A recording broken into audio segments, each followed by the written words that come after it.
Sanders का कारोबार बढ़िया चल रहा था, जिसके बाद वर्ष 1947 में सैंडर्स ने केंटकी में अपने और एक ब्रांच शुरू करने की कोशिश की, लेकिन यहाँ भी इन्हें असफलता ही मिली। इतना ही नहीं, अगले कुछ ही सालों में इनके रेस्टोरेंट के सामने हाईवे सड़क का विस्तार होने के कारण इनका अच्छा खासा चलता हुआ रेस्टोरेंट भी बंद हो गया और कुछ ही दिनों में इनकी सारी जमा पूंजी खत्म हो गई। अब सैंडर्स लगभग 62 ईयर के हो चुके थे और अब तक इन्होंने कई तरह के बिजनेस में अपना हाथ आजमाया था और अब तक इनके पास कोई काम नहीं था, लेकिन अपने चिकन रेसिपी पर इन्हें पूरा भरोसा था। इसके बाद सैंडर्स ने अपनी रेसिपी रेस्टोरेंट को देने और बिक्री पर मुनाफा कमाने के बारे में सोचा, जिसके बाद वे मसाले और प्रेशर कुकर के साथ अपने फ्राइड चिकन की रेसिपी लेकर सड़क पर निकल पड़े। इन्होंने शहर के तमाम रेस्टोरेंट में जाकर अपनी फ्राइड चिकन की रेसिपी को बेचने की डील करनी शुरू की, लेकिन हर बार इन्हें निराशा ही हाथ लगती।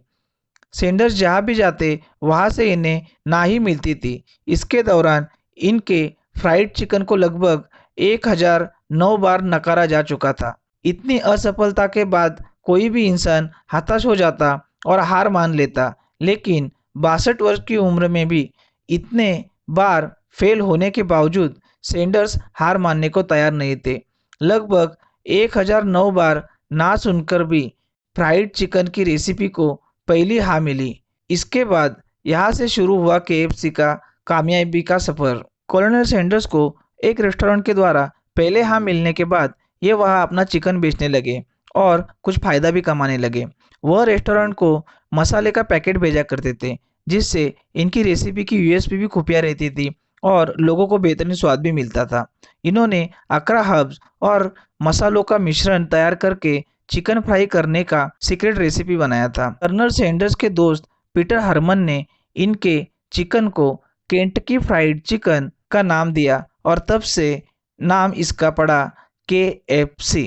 धीरे धीरे इनका फ्राइड चिकन केएफसी फेमस होने लगा। इसके बाद वर्ष 1963 के अक्टूबर महीने में एक वकील जॉन वाई ब्राउज और व्यापारी जैक सी मैसी ने सैंडर्स से मुलाकात की और केएफसी के फ्रेंचाइजी राइट्स खरीदने की इच्छा जाहिर की।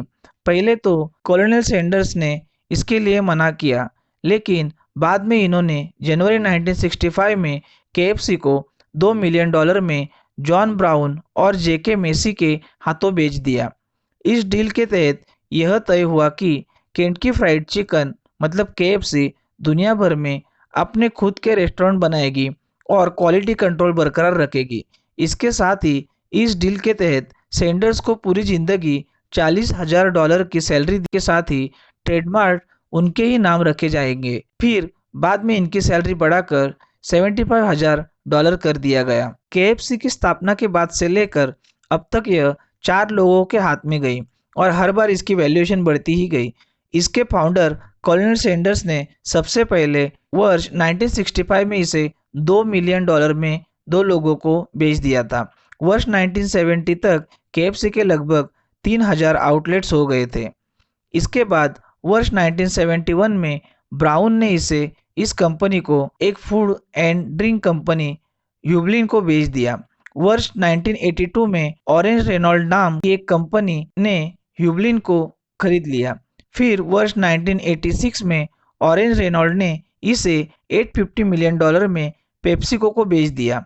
इसके बाद पेप्सिको ने रेस्टोरेंट के बिजनेस में आने के लिए वर्ष 1997 में यम नाम की एक कंपनी बनाई और इस तरह से केएफसी की पेरेंट कंपनी बन गई यम ब्रांड्स। भारत में केएफसी और पिज्जा हट का मालिकाना हक देवयानी इंटरनेशनल लिमिटेड कंपनी के पास है। यह भारत में केएफसी का सबसे बड़ा फ्रेंचाइजी पार्टनर भी है। वर्तमान में भारत के अलग अलग शहरों में केएफसी के 250 से भी ज़्यादा स्टोर्स हैं। केएफसी की रेसिपी इतनी सीक्रेट है कि अकरा हर्ब्स मसालों के बारे में कंपनी के सीईओ भी नहीं जानते। अकरा मसालों हर्ब्स की रेसिपी सैंडर्स ने अपने हाथ से लिखा था और यह सीक्रेट रेसिपी केएफसी के हेडक्वार्टर में तालाबंद है और यह इतना सुरक्षित है कि इसे कंपनी के सीईओ भी नहीं जान सकते। यदि आप भी बहुत ज़्यादा सफल होना चाहते हैं तो इस वीडियो को लाइक करिए और इस चैनल को सब्सक्राइब करें। Thank you.